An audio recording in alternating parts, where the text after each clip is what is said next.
Sir मामाच्या गावाला जाऊया धमाल चित्रपटाला महाराष्ट्रभर उत्तम प्रतिसाद मिळतोय, काय सांगाल या चित्रपटाबद्दल? पहिलं म्हणजे मामाच्या गोव्याला जाऊया. हा कुशल. आपण लहानपणापासून मामाच्या गावाला गेलो आहे, पण जसं जसं वय मोठं होत जातं तसं तसं आपल्याला गावापेक्षा सुद्धा गोव्यामध्ये जास्त इंटरेस्ट यायला लागतो. जेव्हा आपल्याला मित्र आपल्या आयुष्यात येतात, आपण थोडे मोठे होतो आणि पार्टी करायची, पिकनिक करायची, तर पहिलं जे आपल्या डोळ्यासमोर डेस्टिनेशन येतं ते म्हणजे गोवा. आमच्या सगळ्या मित्रांची खूप इच्छा होती की आपण गोव्याला जाऊन मज्जा करू, पण ते काही आमचं कधीच जमलं नाही. प्रत्येक वेळेला आमची पिकनिक कॅन्सल व्हायची. फायनली विजू माने यांनी डिसिजन घेतलं की शूटिंग कधीच कॅन्सल होत नाही, तर आपण शूटिंग गोव्याला नेऊया आणि सिनेमा केला मामाच्या गोव्याला जाऊया. फक्त आम्हाला नाही घेऊन गेले, आता सगळ्या महाराष्ट्रातील सगळ्या प्रेक्षकांना गोव्याला घेऊन गेले. नक्की. अंकुश सर, हा प्रश्न तुमच्यासाठी.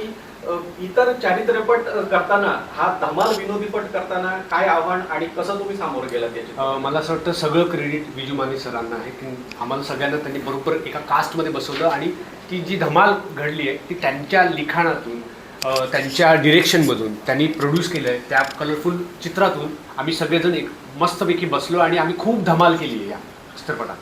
बाबा, तुमचं एक वेगळं कॅरेक्टर, वेगळं एक ओळख महाराष्ट्राच्या माध्यमातून आणि चित्रपटसृष्टीत पाहायला मिळते. काय अनुभव आहे या चित्रपटाचा तुमचा? या चित्रपटाचा अनुभव म्हणजे काय माहिती आहे ना, ही मित्रांची फिल्म आहे आणि आमची जी मैत्रीची केमिस्ट्री इतक्या वर्षांची, म्हणजे जेव्हा आम्ही ॲक्टर व्हायचं ठरवलं सुद्धा नव्हतं तेव्हापासूनची आमची मैत्री आहे, कॉलेजपासूनची. तर त्यामुळे तीच मैत्री या सिनेमामध्ये दिसते. आणि मित्र काय हो, आम्ही मित्र कुठेही जमलो तरी त्या प्लेसचा आम्ही गोवाच करून टाकतो. आणि आमची हीच खासियत आहे आणि हीच केमिस्ट्री जी आमची स्ट्रगलर्स आल्यामुळे सगळ्या जगभरातून प्रेक्षकांमध्ये पोचली आणि प्रेक्षक आमच्यावर प्रेम करतात. तीच केमिस्ट्री आता 7 MM आता 70 MM आम्ही पोचलेलो आहोत. आणि प्रेक्षक जसा तुफान रिस्पॉन्स देतात तसा आत्ता ह्याच्या पुढेही तुफान रिस्पॉन्स देतील याची खात्री आहे आम्हाला. संतोष सर, ज्या चित्रपटामध्ये किंवा कुठल्या एका स्क्रीनवर आले तिचा राडा हबकास, असं महाराष्ट्राच्या सर्व प्रेक्षकांचं मत आहे. तुमचं काय मत आहे? कशी धमाल अनुभवली या चित्रपटाच्या माध्यमातून?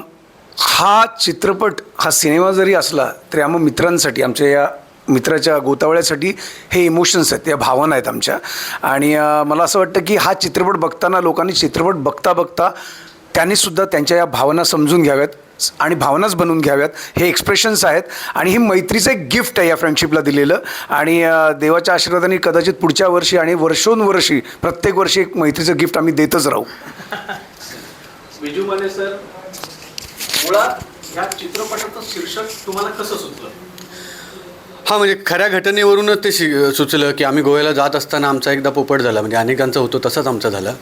आणि मग ते झालं की मामाच्या गावाला जाता जाता मामाच्या गोव्याला गेलो. आणि काहीतरी असं पाहिजे होतं की ज्यानं लोकांना टेन्शन नको, आता रडायला नको. लोकांना खूप रडण्यासारखे, चिंता करण्यासारखं, दुःख व्यक्त करणाऱ्या खूप गोष्टी आजूबाजूला आहेत.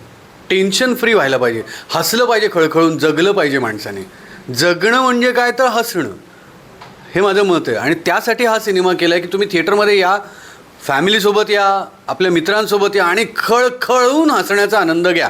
मी गॅरंटी देतो की तुम्ही इतके गेल्या काही महिन्यात हसला नसाल इतकं जास्त तुम्ही हा सिनेमा पाहताना हसाल. सर, हा चित्रपट करताना अनेक संघर्षांना आपल्याला सामोरं जावं लागलं. त्यातूनच आर्थिक संघर्षही तुम्हाला करावा लागला आणि त्याचं यश आज महाराष्ट्राभर सर्व प्रेक्षक अनुभवतात. काय सांगाल त्या संघर्षाबद्दल? नाही, संघर्ष आहे म्हणून तर आम्ही स्ट्रगलर्स आहोत ना. आमची ओळखच स्ट्रगलर्स आले.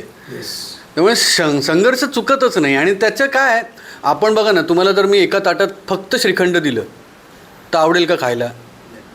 थोडंसं लोणचं पाहिजे, खरडा पाहिजे, ठेचा पाहिजे, काहीतरी असं. तर त्या गोष्टी आयुष्यात असतात. संघर्ष हवाच माणसाला. ऐकूनच भूक लागली ते. माणूस तेव्हा सोनं पण कसाला लागतं तेव्हाच तर ते लखाकून येतं ना. तर त्यामुळे कस लागतोच. तर आमचा लागलाय, लागू दे. सगळीकडे हाऊसफुल चाललेत. हां, त्यामुळे सोनं लखाकतंय.